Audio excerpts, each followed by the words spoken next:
This podcast is brought to you by UConnect, the creator of the first all-in-one virtual career center. Scale your impact and engage more students with a platform that puts all of your career resources in one place. Hey everyone, welcome back to the Career Everywhere podcast. I'm your host, Meredith Metzger, and this week I'm excited to welcome Jean Rhee and Jessica Best, both from the University of Oregon Lundquist College of Business. Jean is the Executive Director of More Career Services, and Jessica is the Director of Career Strategy for More Career Services, and that's More, M-O-H-R. In this episode, I talk with Jean and Jessica about how to make career services more of a requirement and move away from the traditional opt-in model. Jean and Jessica share several specific ways they're doing this, including how they've partnered with faculty to embed career-related assignments into several core business classes. They share what those assignments look like, how they built the program, how they got buy-in from faculty, and more. Hope you enjoy the episode.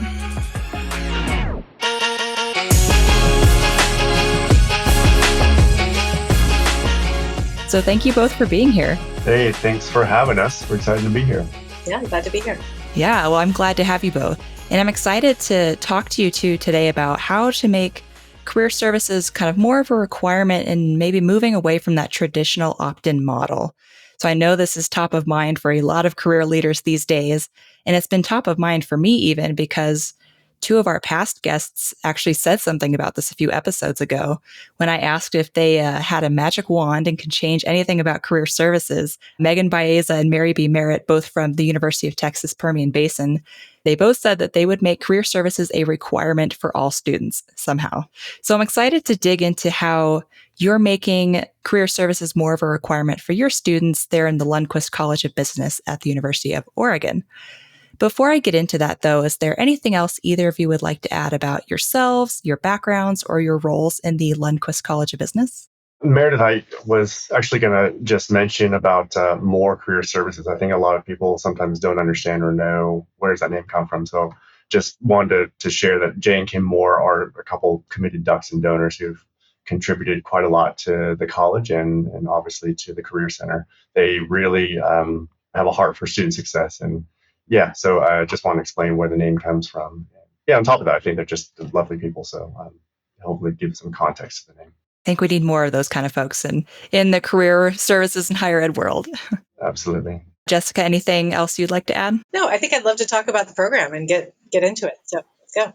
All right, let's do it. So first, I'm going to kind of kick us off with a question I have been asking all of our guests on this podcast, and that is, what does Career Everywhere mean to you? So to me, Career Everywhere generates the idea that it's a primary focus, career. That's not a nice to have, that it's an imperative. I think a couple other thoughts that come to mind also, that it's a shared responsibility, that it's not just one person, one department, but the entire community. I think that's another word that comes to mind, that it's not just the Career Center, but that it's everywhere. And so those are some thoughts that generate for me. Yeah, absolutely. It's a shared responsibility, shared effort, and also shared sort of joy, like the fun that we getting to talk to students about. What are you doing to explore? What are you engaged with? What kinds of activities have you been learning from? What kinds of classes are you taking? And how are you thinking about that in the larger context of your life and the impact that you want to make in the world once you graduate? Those are great conversations that we can have and anybody can have, right? So if it's somebody in the context of their job working for campus facilities, I mean, you might hear the lawnmower going outside my window here, right? A lot of those employment opportunities and different kinds of experiences that students have that they can use to really explore themselves, understand themselves better, and also find a way to make meaningful change in the world once they graduate. And so that Career Everywhere, it's like thinking of how can we connect all of the amazing things that are going on at the university with the larger impact that students are making. Perfect. I love that. I especially love that kind of community angle, making sure that everyone is involved. I think I've said it before on this podcast, but it's like Career Everywhere is a team sport. Everyone has to be involved. Do you offer labor market data to your students and other on-campus stakeholders? Having access to top hiring companies, skill and education requirements, salaries, and more can be a critical tool in career exploration and advancement. That's why UConnect is offering a free trial of our Labor Market Insights module, powered with data from our partners at Lightcast. a leading labor market data company. To learn more, visit gouconnect.com/LMI. That's L as in labor, M as in market, and I as in insights. Start your free trial today. All right. So now I would love to dig into that program you were mentioning, Jessica, and talk about how you're both making career services, again, more of a requirement for students there in the College of Business. We'll spend a little time discussing, what you're doing, and then we'll really zero in more on the how you're doing it and the why you're doing it. So first, can you just give me a quick overview of what you're doing to make career services more of a requirement?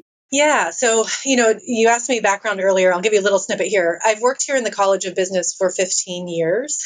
So I've seen a lot of iterations and a lot of different ways that we have tried to connect with students. And we were really finding that we weren't seeing the level of both impact in terms of career outcomes and also sort of engagement in terms of students coming in to meet with us or to work with us along the way that we would all love, right? And so we looked at a lot of different models of ways that we might be able to engage students more. And we had really great support from our dean and our academic heads and department heads to really sort of make career this thing that's a long-term, not urgent goal, right? It's important, but it's not urgent, to make that a little bit more urgent. So we also talked to a lot of students who said, we worry about career. We think it's important. We know we're supposed to be doing stuff. But we also know that we won't do it unless you make us do it. So make us do it. So this was sort of the landscape of where we started. And so we explored a few different models, which we can talk about in a minute if you want. But what we landed on for what was right for us, given the constraints and the context and the other kinds of things that we had built here, was that we would embed career readiness activities into key core business classes. So these are classes that all of our students who graduate with a business or accounting major, all of them will take them at some point. They're all required. And we spaced them so that we would have a touch point in our BA 101 class, which for people who are going to major in business usually take that in their first term on campus. That is, fundamentals of business, right? And then the next time they would see us is in our analyzing spreadsheets class, which is BA 240, which is a sophomore-level class. So again, they would have that in their first year, their second year, and then we would see them again in our marketing 311 class. And even though it's a marketing class, all of our business and accounting majors take it. It's a core class. So we're seeing them all there. So what we've done is we've built in sort of bite-sized chunks along the way so that students can engage in that iterative process where they think about their strengths, their interests early on, and then they think about it again later, and they think about it again later after they've had a chance to take classes and get some experience and explore different things. So we have those 3 touch points. The career readiness activities that we do are different in each of those classes, and they build on each other. So it's not like they're encountering the same thing over and over. And they get a chance to do some self-assessment, to work on their personal branding materials like resumes. They get to understand the career search process and how important networking is. They go to an event. They can do practice interviews, right? So there are a lot of things that we scaffold for them along the way so that when they are looking for that internship and job, they have something to rely on both in terms of confidence, but also in terms of hopefully have some experience up to that point to leverage for that next thing that they want to do. Okay. I love how I think you called it like it's reiterative. I know for me, for my learning style, I would need that. Otherwise, I'll just forget it after the first time. And the whole point of education, we want them to be changed by their experience here, right? They're not going to have the same idea of themselves or the world when they start, right? We don't want them to. We want them to revisit it. And really, the required part is that in each of these classes, the activities that they have to do count as a percentage of their grade for that class. So students can choose, just like any other class assignment, they can choose not to do them, right? But there's a consequence to that choice. And also, it's a way for us to signal as a college that we feel this is so essential to your education that we're embedding it into these core classes and assigning points to it. We're using the incentive that we have trained them to cue into, which is points in a class, right? This is what we think is important, and we're assigning a value to that. So again, it's one of those things where we can ensure everybody at least has equal access to it, and then they can make the choice whether they want to engage in it or not. But we really see very high engagement rates, up in the 90s in terms of what percentage of students actually engage in these assignments in their classes. And I imagine it's hard to get 90% engagement rates anywhere else. Yeah. And certainly not in any opt-in activities, for sure. Yeah. Okay. I'm curious what you mentioned, it was kind of bite-sized bits of career development for these assignments. What are a couple examples of assignments students might have to do? Sure, sure. So, one of the things that we've been able to do is because we have gotten some great support from donors to invest in some technology platforms, we're able to scale things at a way that we couldn't do before. So, to give you an idea, last year, the academic year of 2021 through 2022, which is the last full year we have data for, we ran about 3,000 students through each of these classes combined. About 2,300 of those were in those first and second year classes, so they're early in their career, which is great. But let's say we were going to ask students to come in and get a resume review. We have 5 folks who do a portion of their job is dedicated to career advising, right? There's no way we could run all of those students through 5 live humans, right, to do that. We've gotten some great support through technology platforms to be able to give students the option to come and talk to humans, and we encourage them to do that. And also, if that doesn't work for them, they can access an AI-assisted resume review platform to get feedback on their resume. So it's not just learn about how to write a resume and then you're on your own. It's learn about how to write a resume, answer a little quiz about, good resume writing practice, and then create a resume and get feedback on that to improve it to a certain level of competence. So it's either a score through our online tool or filled out a rubric with our career peer educators, our student advisors, to be able to say, I've achieved a certain level of competence on this resume.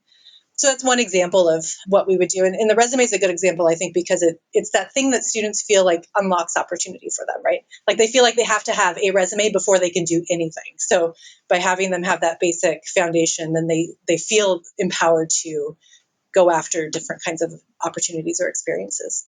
Okay. Yeah, I love that. So I think that's a pretty good overview of what you're doing with this program. So now I want to dig into, again, the why. So why did you structure these career development assignments this way? Or why did you do it with this more required model versus opt-in? Yeah, so I think what we talked about a little bit before was that we weren't seeing the numbers that we were hoping for, right? So career outcomes, at the time we were seeing, and we were just looking at 3 months after graduation at the time, about 60% or so of our students, of those who were seeking jobs, were reporting having a job at 3 months after graduation. That's not what we would want. That's not what we want for our students. That's not what they want for them. And then when we would look at engagement rates with career services, either advising or our events, we were only seeing about 20% of our students in the college were actually engaging with those. I looked at over the past year, right? So over the course of 1 year, only about 20% of our students were engaging with us either in advising or events, which are the main ways that we were engaging at that point. And again, like I said, the students said they wanted it, right? Like, we know it's important, but until you make it urgent for us, we're just not going to do it, right? And so that's where having that required part comes in. We looked at a lot of different models of ways that we might do that. And for us at the time, this is the model that seemed to work the best. I don't know, Gene, if you want to talk about other sorts of reasons or why this is important. Yeah, one thing that comes to mind is every single institution, they have requirements for students on a lot of different areas, certainly on the academic side, right? If you're going to major in something, you want to pursue a degree in something, they have things set up and they tell students you must do these things in order to graduate, with X, Y, or Z. And so, there's a precedent, there's a way that we interact with students and engage with them. So I guess the question is, why not on the career readiness side? We have people like Jessica, who has a lot of experience in this area. Why don't we tap into that knowledge and experience to share with students, hey, this is what we think is best for you. This is what we think you should do. And the reality, I think, is, this is oftentimes for many of our students, the first time that they are really engaging in any kind of career development, right? I mean, high school jobs aside, I think many of them, this is the first time. And it's hard. I mean, I don't think I need to tell anyone listening on this to this podcast that, finding an internship, finding a job is a difficult thing to do. And, put yourself back into the shoes of, whether it's a traditional student of 18, 19, 20 years old trying to navigate this, it's a challenging thing. It's scary, it's stressful. And I think it's just as humans, when things are difficult, I think for the most part, majority of people, they shy away from it. They delay, they procrastinate, they don't want to do it. And so I think taking all that into consideration, and I think as Jessica said before, when we were doing our focus groups, the students were like, well, if it's so important, just make us do it. Okay, well, let's try that. Let's see if there's an opportunity to do that. And yeah, really excited about what we have been able to develop. And I think some of the, the outcomes, and we can, go into that a little bit more, but just being able to see thousands of students in a year. Yeah, it's not a one-on-one appointment, but I think getting students, putting them through some paces of this is what you need to do to prepare yourself. We've been very happy with it. So. Yeah, and I think, Jean, what you're saying also reminded me of a couple points. One is that by embedding it into the curriculum, we're telling them they have to take these classes, right? We're also making it very clear that this is for everybody, right? Career services is for everybody. It's not just for people whose parents know to tell them to go in and see career services. It's not just for people who might have that social capital coming in or have somebody who can give them an internship, right? Like, this is important for everybody, and it's our responsibility as an institution to make sure everybody has access to that. So that's one of the key things about making it a requirement, right? Requirement sounds very sort of like we impose this on you, and really I like to think of it more as that we are making sure everybody has access to these things, right? Not that they have to do it, but they get to do it, right? And then the other piece I think that's important about the model that we have where we're embedding in existing classes is we're not asking students to register for an additional credit that then they have to pay for, and that we're not putting that burden on the students to say, oh yeah, you have to pay for the benefit of being able to have an outcome after school. Like, it's a way for the institution to say it's our responsibility, and we are, putting that on us, right? Rather than making you have to pay for it, which also has resource implications, which is a whole different thing. But embedding it in core classes is good for the student because it is iterative and they get to see it several times. And also they don't have to pay for additional access to it.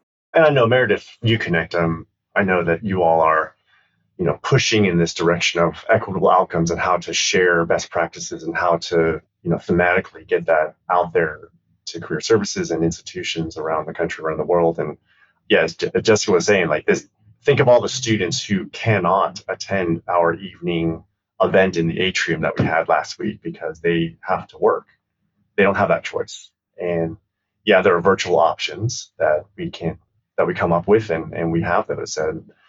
But at the end of the day, when we ask our students also, how do you want to engage with a lot of this material and a lot of, let's say, recruiters and alums in the classroom is, if not number one, but very high up on the list. And so being able to say to those students, like, no, you don't have to go anywhere else. You don't have to attend anything else. It's here. You're already here. And I think that has helped out and will continue to help in terms of equitable access for sure. But then how does that translate into equitable outcomes for Lundquist College? I think that's the exciting part. Yeah, I'm glad we touched on that access point because I think that is so important. Like you said, Jean, it's right up our alley here at UConnect and something we're definitely trying to address with our product as well. I also wanted to touch on maybe the scalability side of this program because I am guessing that it's a little easier to reach thousands of students with a program like this than it is to have thousands of one-on-ones. So can we talk a little bit about that scalability element? Scalability for us, I mean, we have a team there are 10 of us, and you can kind of split it down. We have 5 folks on Jessica's team doing a bunch of the career advising. There are really kind of 3.5 of us on the industry engagement side.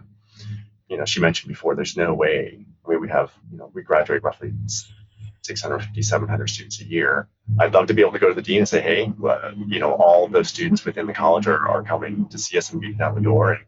But I think the reality is that it would be a challenge to be able to serve all those students in a one-on-one capacity. So I think part of our discussion early on was how do we figure that point out? And I think it's kind of getting into some of the how in terms of designing the program. But we had a couple different options of how to deliver this. And I think it was probably key to being able to influence and getting, some key people on board is showing that, here are some different options and what are the pros and cons with doing that.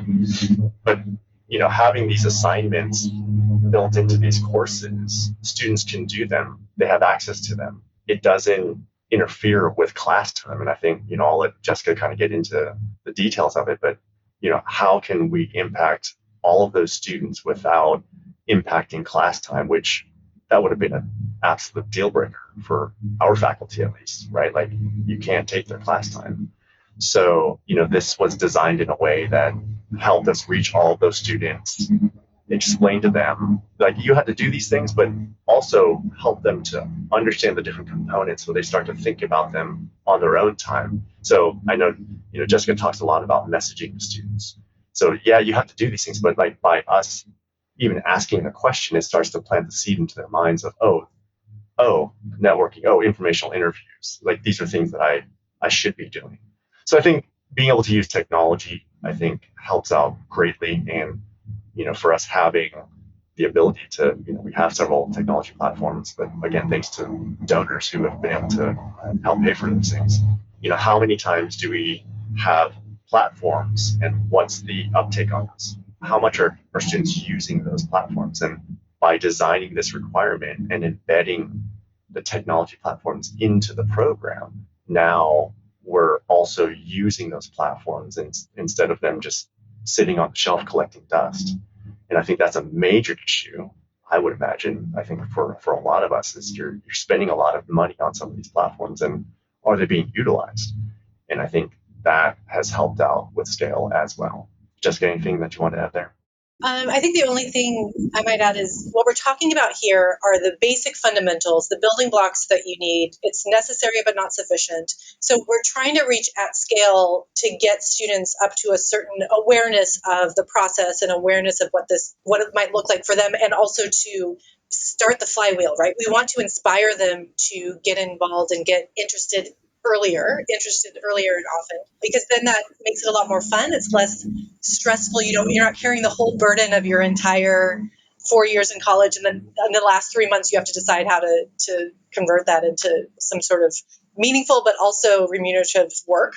So doing it early and often. So I think the scale thing is really important, but we also know that it's not enough, and that we're hoping by putting it in earlier that then students are then taking the next steps on their own.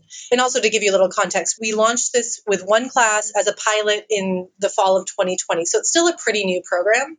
So we haven't seen the full impacts. We talk a lot about what we hope to see the impacts being, but we don't necessarily have the data yet because it hasn't had the time for students to work through the entire life cycle of it. But one of the key things that we are doing is making sure that assessment and data collection is a key piece of it built in from the beginning, so that we can then have things where we can see the change in student confidence. We can see the change in career outcomes. We can see, what they think of it, and, is it something that they would recommend to a friend? And are these things that they would have done otherwise if it hadn't been part of their class? So building in that data and assessment, I think, is a key piece about the program. And also, because it's at such large scale, then we have good data that we can look at to iterate on our end, right, to adjust and to help students understand how this will benefit them. I think, just, Meredith, if I can just add to that around the data collection. Everyone collects career outcomes, and that is at graduation, 3 months, 6 months. It kind of does things a little bit differently. You keep track of that stuff, but you can't really do anything for those students at that point. Like, it's already done. Like, they've graduated, they've left. And so I think, how can career services, like, what are the different centers around the country doing to collect data and information that can actually help students in the moment? And I think that's something that Jessica and the team has been able to, like a nut they've been able to crack, is through fundamentals. We're asking them to give us that information. They're taking surveys basically once a year for the first 3 years, and we can track that information for every single student, as a first year student, as a sophomore, as a junior, and we can start to see what sort of trends and what kind of stories our students what are they doing in this space? Are informational interviews increasing? Are they applying to more or less internships? And so by having that information in the moment, we can then more quickly pivot to, look, internship application numbers are down, for example. What do we need to do about that? And so that's been a big thing, is getting that data now, as opposed to lagging indicators of outcomes. Like, that kind of doesn't really help you. I mean, it tells you something, but I think we're all wanting to be able to make more of an impact in the immediate term, and certainly while the students are still on campus with us. Yeah, that's been an awesome thing that Jessica's been able to do with the team. Yeah, I love that. Hadn't even considered that part, but that's super smart to be pulling that real-time data. It's like another just check in the win column about this program in general. I know it's still pretty new, but are there any early results or even anecdotal evidence that you're seeing as to how this is being received by students? Oh, yes, we have lots of data.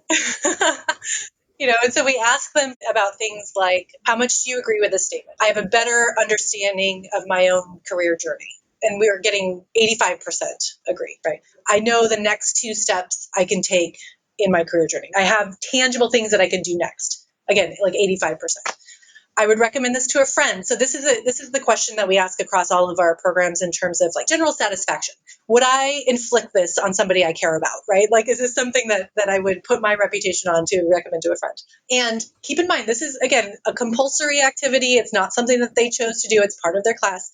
And we're getting numbers of like 77% would recommend it to a friend. So again, when you think about, which again, when I talk to our colleagues who teach, large scale classes and different things, they're like, this is off the charts numbers in terms of satisfaction or things that they would get, for even some of the best teachers in the college are saying these are really great numbers, right? So we see these kinds of things, this feedback from students about the program in general. We also ask the question, what's the likelihood that you would have done these things if they hadn't been part of your class? This is really where the rubber meets the road, right? Like, what kind of impact are we making? Are we actually getting students to take action and do things earlier than they would have otherwise?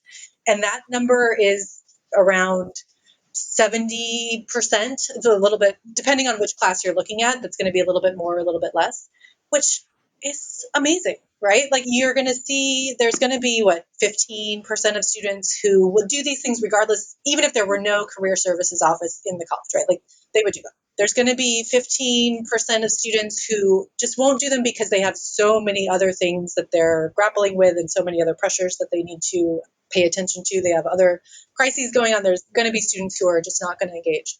But it's that middle 70, 60, 70% that we're really seeing, I think, that this kind of intervention can really move the needle for those folks because, again, it's like they know I know I should be doing it, but until it's in my class and it's made urgent in the system that I use to identify what's important and urgent, I'm not going to do it. So once it's there, I'll do it, right? And then we, again, hope to see that spinning up into, oh, and that means maybe I'll join a club, and then maybe I'll take on a leadership role, and then I'll engage in this part-time job, right?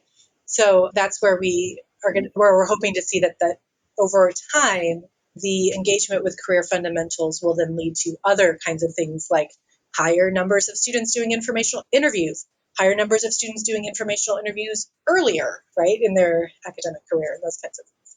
One thing that's sort of tangentially related, Meredith, is we're wanting to do a better job of how do we disaggregate data based on ethnic groups, backgrounds, and we're nowhere near where we want to be. And I think it was just instead of getting paralyzed with, and I'm talking about myself, like it's hard to understand like even where to start, but I think let's just get started and using demographic data and how do we start to measure who are the students that are coming to see us relative to that. So if 20% of the population is from X group and we're seeing 15%, then hey, we need to improve on that.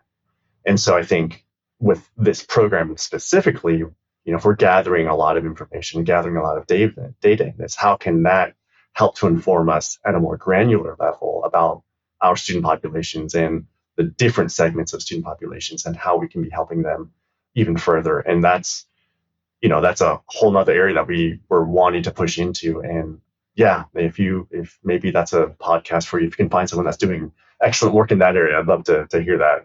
Okay. Yeah, I love that. I love hearing that the early results have been so encouraging so far. I imagine that's validating to you and your team as you continue this work. So now I kind of want to talk a little bit about the how you built all of this. How did you go about building this program? I imagine it was a pretty big project.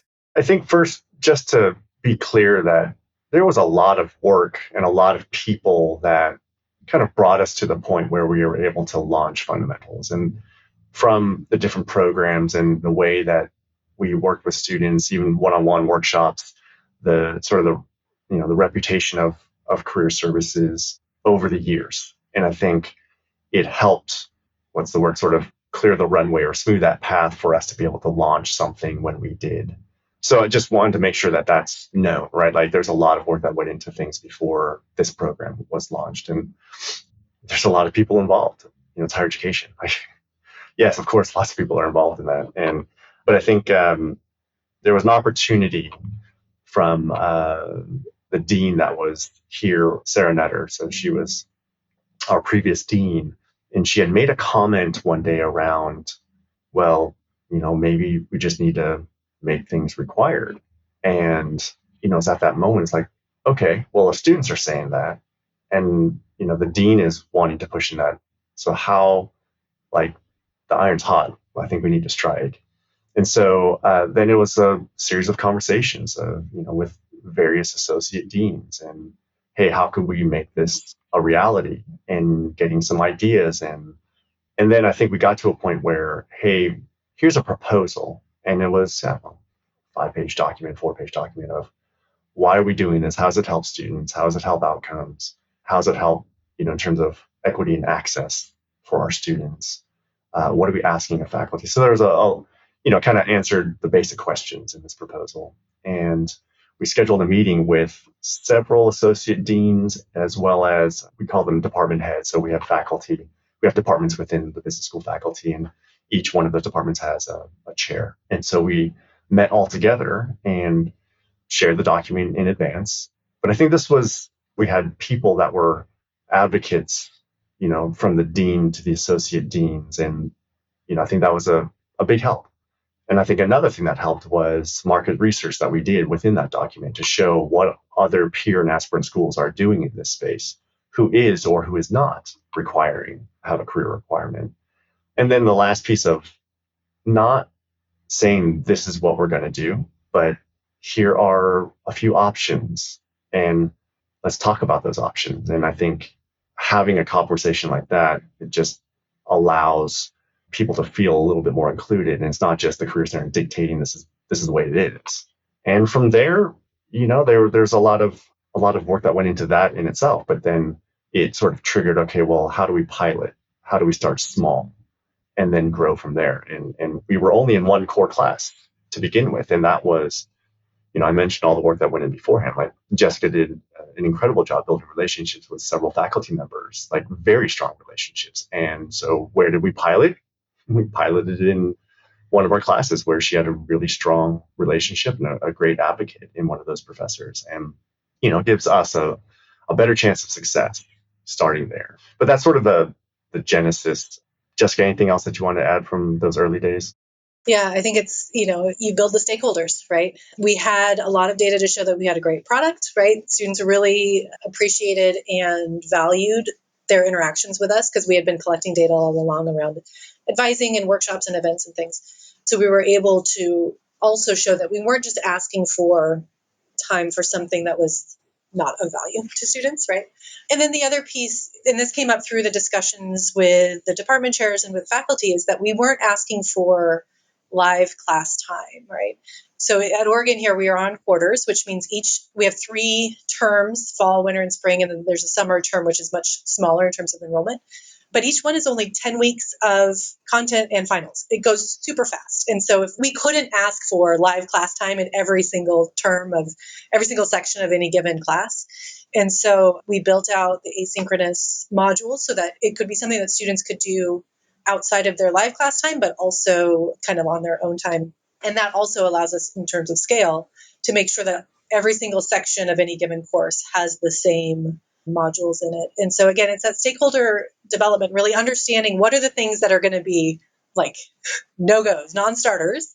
And a lot of that happened through informal conversations that we had before the proposal, right?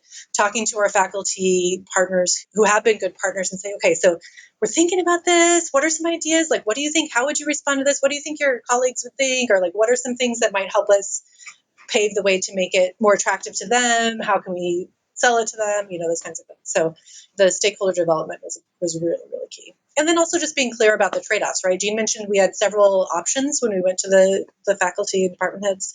Any of them could have worked, right? And from our perspective, each one of them had different pros and cons, though, different resource requirements to make them happen and different kinds of things. And so just being very clear about, like there are different choices and there are trade-offs to each one. And which trade-offs are we prepared to make at this time?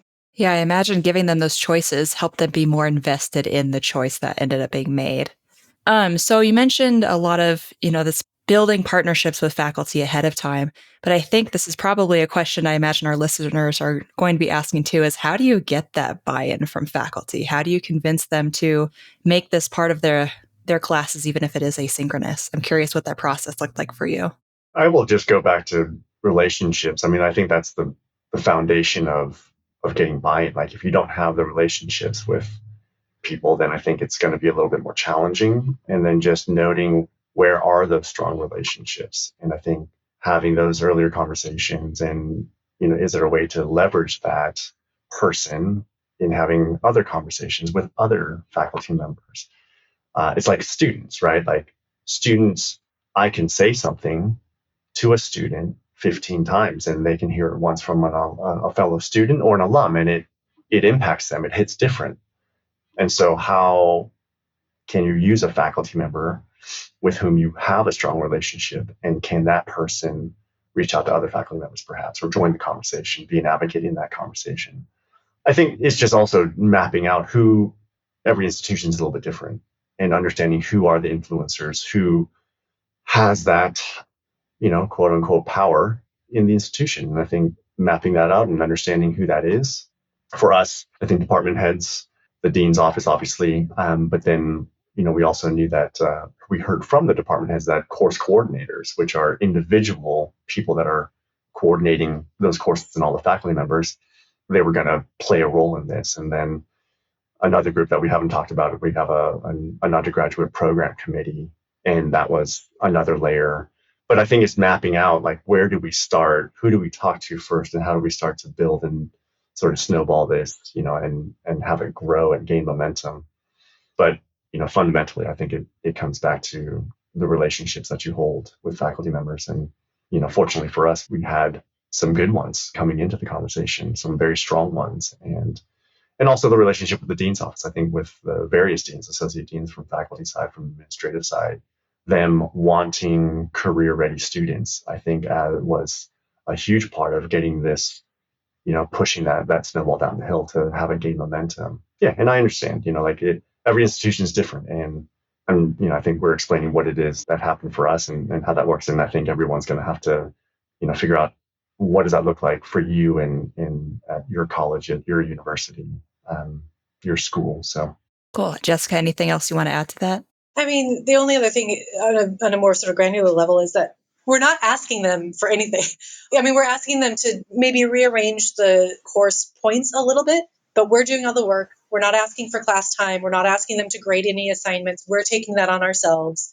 We're managing what the content is in these things. So we're not asking them to become experts in career readiness. We made it as easy as possible at the class level and made it clear that we are not putting more work on them, right? And in fact, what we've heard from faculty is that this actually makes it easier for me because now I don't have to be responsible for knowing, like if a student comes to me to ask about career stuff, like I don't have to be an expert. I don't feel like I have to be an expert in that. One of our faculty members also says that, like clubs and different organizations come to him all the time to ask for time in the class to do announcements. And he knows it's very valuable. But now that we have career fundamentals, there's an avenue in that particular class. We do weekly announcements for them. And so that's where all of those things go into the Canvas announcements. So it makes it easier for him that he doesn't have to then manage all those things, or he doesn't have to build these things into his class. And again, this is somebody who's a big advocate who is really has a personal story about how college really changed his career trajectory and prospects and, socioeconomic status. If we weren't doing it, he would be doing it. But now he gets to have us as the experts in this field do it. So then he can focus his class on the core content for the class. So anyway, in terms of the buy-in, it's really about saying this isn't going to be more work for you. And also it may reduce some of the work outside of your natural scope that you might have had to work with before. Okay. I'm glad you mentioned the grading because I'm curious how that works. So who does the grading if it's not the professors? Yes, we do. So there's a short answer, which is the machine does it. The longer answer is the machine does it, and then we do some follow-up. So in some of these classes, we may have 1,500, 1,800 students going through the assignments at a time in a given term. Okay. So what we have done is we've set them up in Canvas, and this might get a little wonky, but we've set them up as graded surveys, which means if a student submits anything, they get the points. What we then do is, depending on the assignment, we'll go back and either spot check and see what people are writing, or for some of the assignments, we can go and verify through a different way that they've done what we have asked them to do. In the earlier classes, the stakes are a little lower, so and those are the massive classes, so those we aren't as careful about in terms of like looking at every single one. In the higher upper division course, we are much more meticulous about making sure that students are doing what we ask them to do. And we're not asking them to do a lot, right? In BA 101, it might be watch this video about the career decision making cycle and then answer this quiz for understanding, right? And a little reflection, maybe type up a little reflection piece, right? So again, it's not something that would be, we're not looking for right or wrong answers. We're not looking for things that are objectively correct. What we are doing is looking for students to just pause and think about this stuff. For some of the assignments, like for example, in that sophomore level class, we do ask students to attend a career event sometime during the term. That can be a career fair, that can be one of our events that we put on, that can be one of the many webinars that's coming through on Handshake that employers are putting out there, those virtual events. And each term we have more than 100 events. So there's a lot of choice for students there in terms of what might work for their schedule and how to access them and interest. So with that, what we do is we say, here's the list of students. I pull a report from Handshake and say who's checked into an event. And if they've checked into an event, I assume that it's good. And then for those maybe 20% of students who don't have the check-in and Handshake, we actually have our student assistants, our career peer educators. We have a couple of them that are trained to help evaluate these things. So they go through, and what the students have to do is upload a screenshot of the event that they went to, screenshot or photo. And so then our student staff then goes through and checks that 20%. And if there are ones that look suspicious, then they flag those, and I will write a message to them and ask them to please resubmit or whatever it is, right? So we try to, as much as possible, build in the assignments in a way that we can verify with at sort of a mass level that they've done what we've asked them to do. And so then this individual things that we're doing are more targeted. We're not looking at every single screenshot. In the upper division courses, we have, again, career peer educator who is trained to read those reflections. She has, sort of stock comments and feedback, but we do try to give a lot more feedback at that level to show a closer connection with them. It's a smaller scale. In that one, we're running about 650 students per year through that course, so it's a little bit more manageable. But still, with that, she drafts them, and I just sort of review them to make sure everything looks good, and then she posts them. So it's a little mix of machines, humans, looking at every single thing, looking at only a select, identifying which things might be problematic and looking at those. And again, for each of these, it's not a huge portion of their course. So we try, I have to say, even just putting 1 point toward anything in a class, we see a change in student behavior, right? And so what we're talking about here is like 3 or 4% of a course grade being assigned to these career readiness activities. So it's not going to necessarily change their grade in the class, but it could take them from like a B to a B plus, or somewhere in that range. And so the specificity of the grading and the individualization of the grading, I think, is more important at that 300 level class. In the other classes, it's not as high stakes. So I want to be mindful of our time here because I know we're already a little over. So I'll start kind of wrapping us up. But first, I want to ask, what advice do you both have for other career leaders who maybe want to launch a program like you're doing, or embed career more in classrooms and make it more of that requirement? I would say that firstly, just to really understand the culture of your institution. We talked about sort of the working with faculty, working with the dean's office for us, and understanding the dynamics, the relationships, the politics that exist in a place, and I think just mapping that out a little bit and have a better understanding of that, I think is important to know where you can lean in, where can you start, who might be the ones where you're going to have to work perhaps a little bit harder to get on board. Just, I think, identifying that.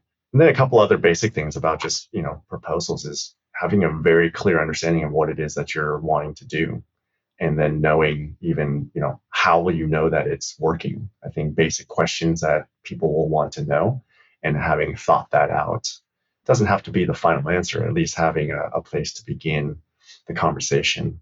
And then for us is, I think it was important to have done some research around what are other peer schools doing or not doing in this space. I think I sometimes don't care about that. If it's a good idea and it's good for students and other schools are doing it, great. If they're not doing it, okay. But I think there are some administrators that really look at that and they want to know if it's being done or not. So I think that's important to do. And maybe I should have started with the thought of talking to students and really hearing from them and understanding them a little bit more in relation to what it is that you're trying to achieve. Yeah, I think student voice is not only important but very influential in your conversations with administrators. It carries weight. And so I think not just because you think it's a good idea, but because students have told you X, Y, or Z.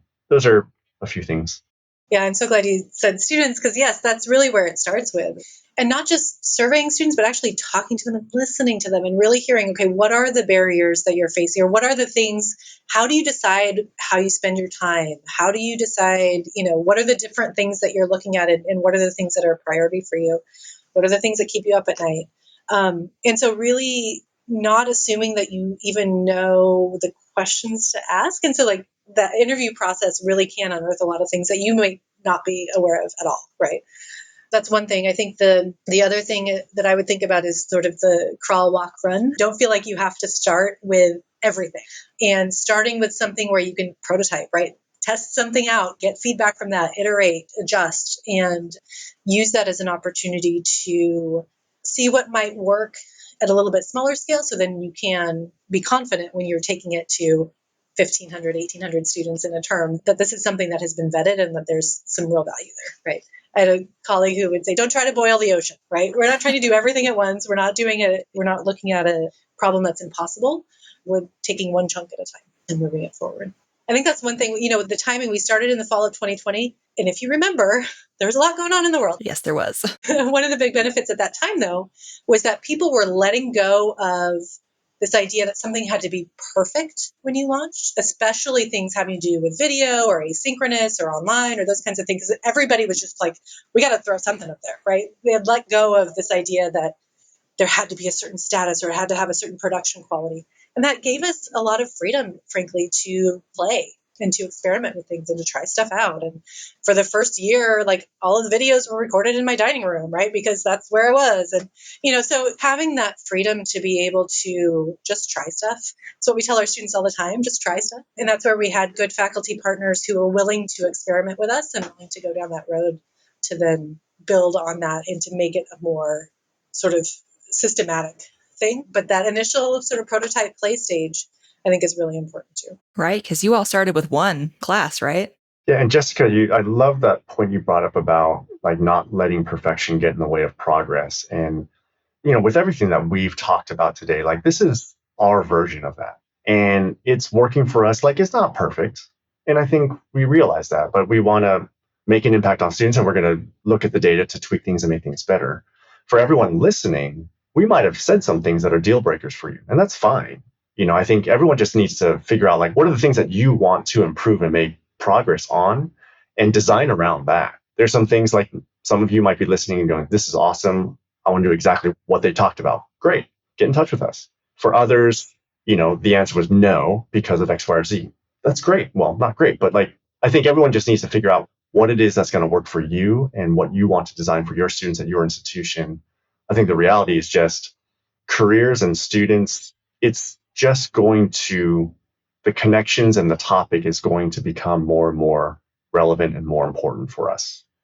And I know that there's a tension there between career services and outcomes, and it's not placement and we don't have control over X, Y, or Z. Like, yeah, I fully understand that. But the reality is this conversation is not going anywhere. And I think we need to be on the forefront. We need to be thinking about things. We need to be having these kinds of conversations. And thank you to UConnect for, even the idea and the theme of career everywhere. It's important that we're leading that conversation as opposed to being reactive. And so, the question for everyone else listening is, what is it that you're doing for your students? Because those questions are going to get asked if they haven't been. And I think we don't want to be in a reactive place, and instead leading on the front foot and saying, this is what we're not waiting for and being dictated to, but instead, this is what we want to do for our students because that's what's important, and we want our students to be successful. And so that's the encouragement of not waiting for perfect conditions, because I don't know, last time I checked, it's not going to happen. So, yeah. I love that. Well said. And I imagine it's also nice for you too to know that if someone asks you that question, what are you doing for students? You can say, here's this program, here's this data. I can show you exactly what we're doing for students. Yeah. I mean, Jessica's been here for 15 plus years and me for 5. But having this formalized in that, I talked about the undergraduate program committee, and it is a formal piece of that.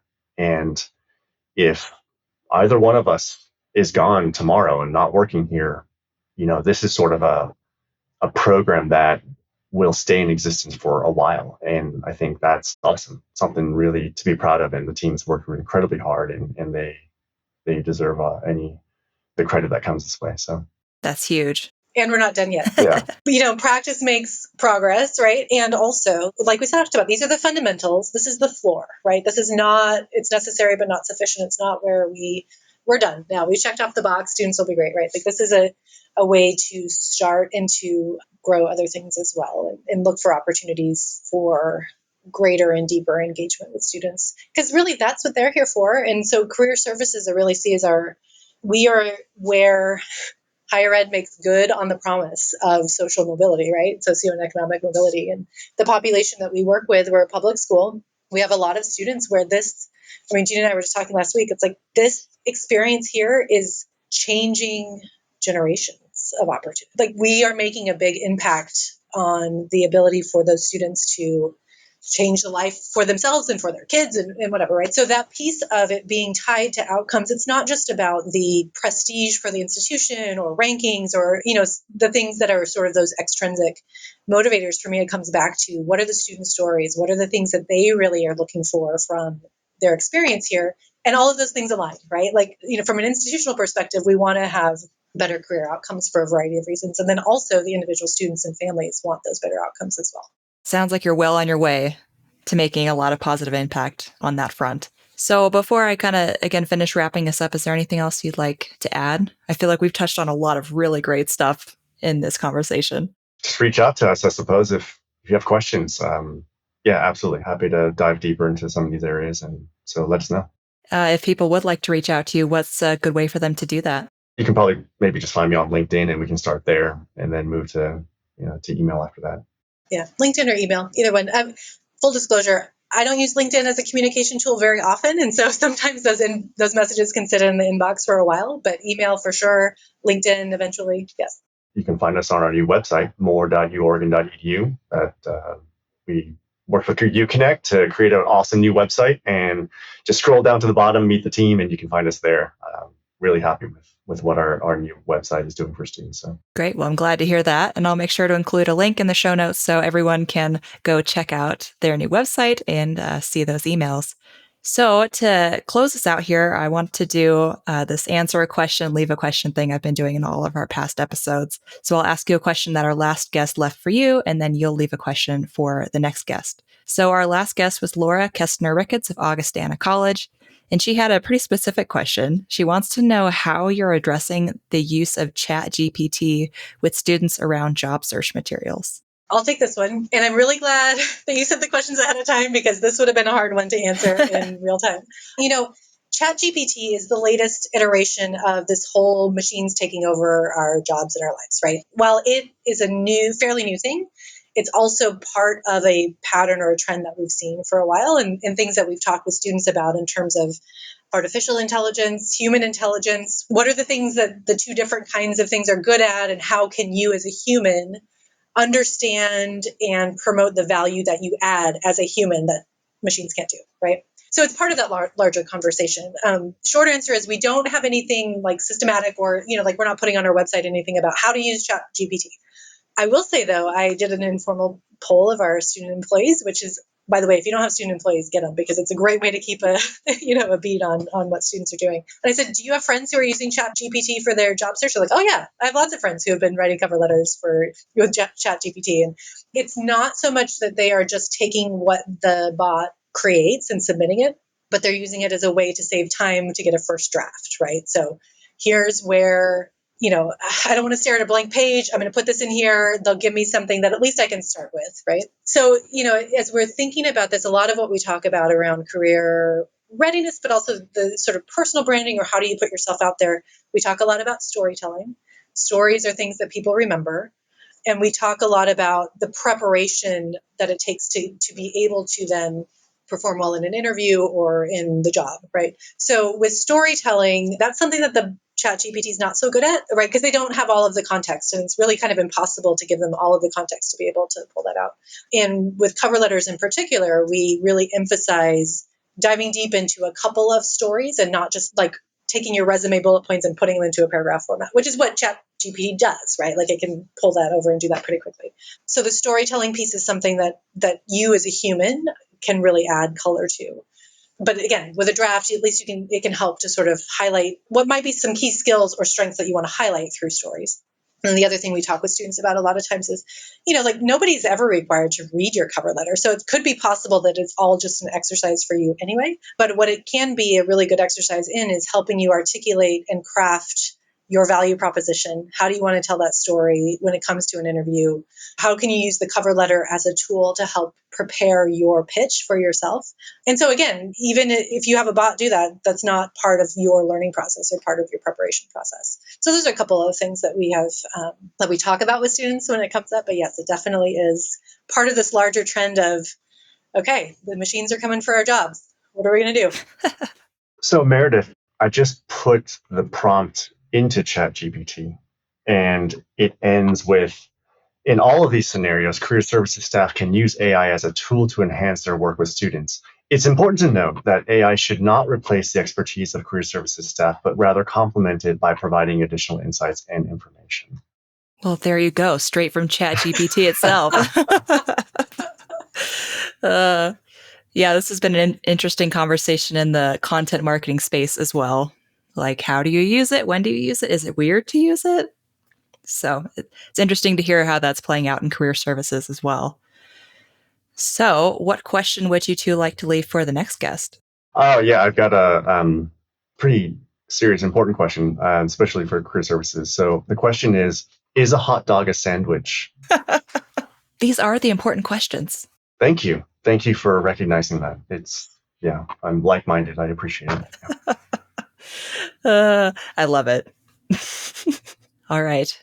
Well, great. Thank you so much to both of you for joining me on the podcast today. This was an incredible conversation, and I'm sorry we went a lot along, but this was just like an hour and 9 minutes of straight gold. So, well, and thanks for hanging with me on the technical stuff. Sorry it took so long, but hey, we made it through, so it's good. That's all right. There's always some kind of tech issue. All right. Well, thank you both again, and I hope you have a great rest of your week.